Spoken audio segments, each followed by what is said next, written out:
I'm Christina Aguayo in Dallas, and here are your top stories. The Minnesota Department of Human Services has confirmed that 85 autism treatment centers, which is about 1 in 5 of the state's more than 450 registered providers, are now under active investigation. DHS was informed last year during the Biden administration of suspicious patterns of high billing and unqualified providers. However, the reports regarding centers in a predominantly Somali community were not acted on, so the situation quickly got out of control.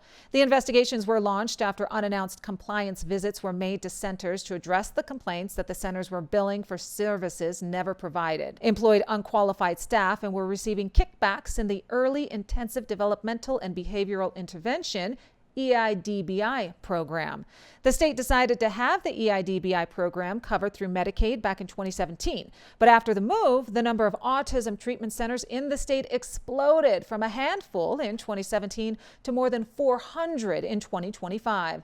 This surge led to skyrocketing billing to Medicaid from $1.2 million in 2017 to $228 million in 2024. DHS Commissioner Shireen Gandhi said that the system has paid out nearly $700 million in claims since its launch. DHS has already suspended payments to at least 29 providers and referred cases to federal authorities, with some centers facing permanent bans from Medicaid.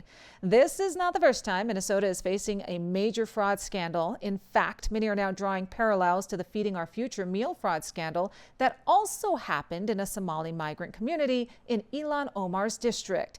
In that scandal, the fraud happened during the pandemic by dozens of people exploiting child nutrition programs. The organization sued the state, claiming racism to force taxpayers to continue paying for meals for quote-unquote hungry kids, with disbursements skyrocketing from $3.4 million in 2019 to nearly $200 million in 2021.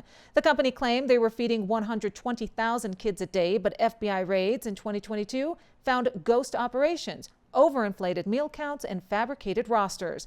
70 people have been charged, and so far, 47 have been convicted. Syed Khaled El Sayed Abdel Mohsen has been identified as the driver of the van packed with propane tanks and gas cans in New York City. The 31-year-old is being charged with felony reckless endangerment, multiple violations of local fire codes, and driving without a license after police found 76 propane tanks, 15 fuel containers, and 10 gallons of diesel in his van. Officials were originally called out to a minor vehicle collision involving his white minivan. When police confronted him, he tried to toss his keys and claimed he couldn't unlock the van. But when officers smelled a strong odor of gas, they called the New York Fire Department. Firefighters who were wearing hazmat suits broke into the van and found the propane and gas, which they removed and stacked on the sidewalk. When the discovery was made, Abdel Mohsen took off on foot to try to avoid getting arrested, but was quickly caught by the NYPD and detained.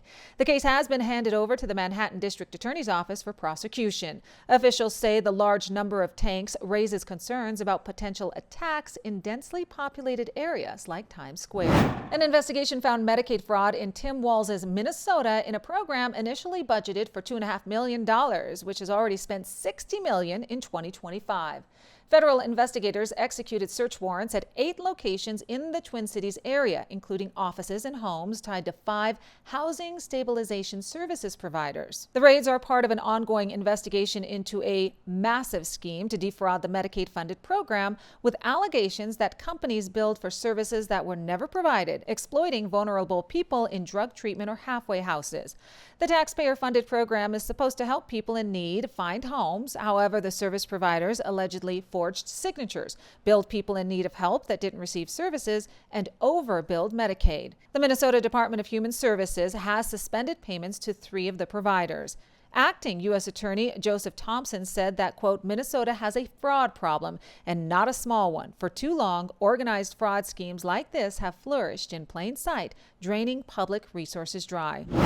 2 Muslim migrants from Iraq are on trial for attacking their teen daughter in an attempted honor killing in Washington.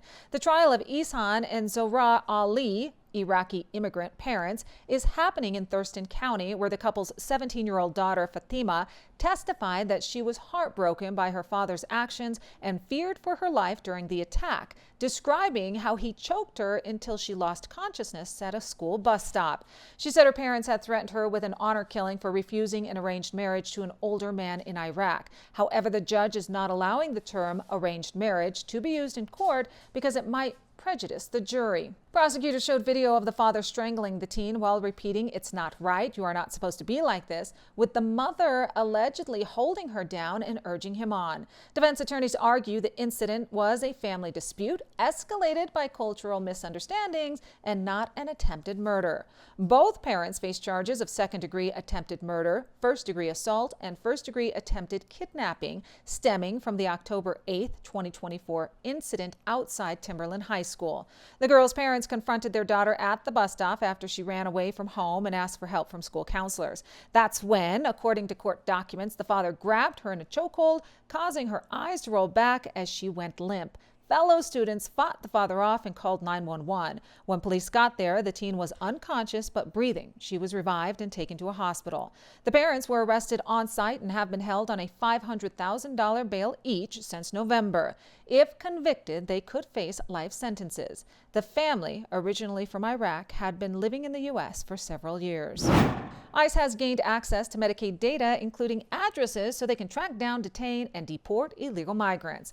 About 1.4 million illegal migrants are receiving Medicaid benefits, according to recently released data. The Trump administration has officially granted ICE access to the personal data of every person that is enrolled in Medicaid nationwide to receive identity and location information on, quote, aliens identified by ICE. This will help ICE, he said, track, locate, and deport. The move is part of an agreement between Medicare Medicaid, which is under HHS, and the Department of Homeland Security, DHS. HHS says they are teaming up with ICE to help them identify illegal migrants who are receiving benefits, which should only be going to U.S. citizens. The move comes after Trump officials demanded data from 7 states that expanded Medicaid eligibility during the Biden era. The database includes the personal information of about 79 million people. Data will have names, home addresses, birth dates, ethnic and racial information, social security numbers, and other identifiable details. That's what you need to know. In Dallas, Christina Aguayo.